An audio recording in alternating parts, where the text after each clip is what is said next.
Jail में सजा काट रहे पाकिस्तान के पूर्व प्रधानमंत्री इमरान खान की हत्या कर दी गई है। मैं कब हो गया ये? कब हुआ कब? इमरान की हत्या का आरोप पाक सेना और आईएसआई पर लगा है।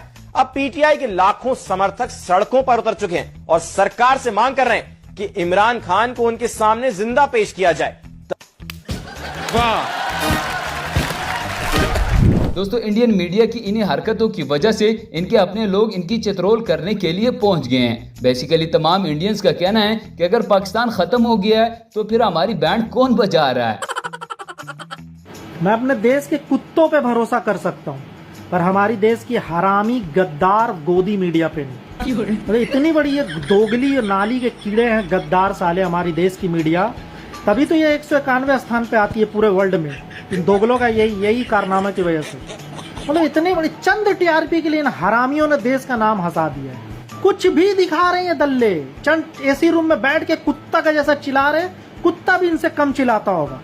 और कुछ भी फेक न्यूज, इस्लामाबाद में घुस गई भारतीय सेना, कराची पे कब्जा कर लिया। रे बाप रे, देश हंस रहा है, देश के लोग हंस रहे हैं पूरे वर्ल्ड में।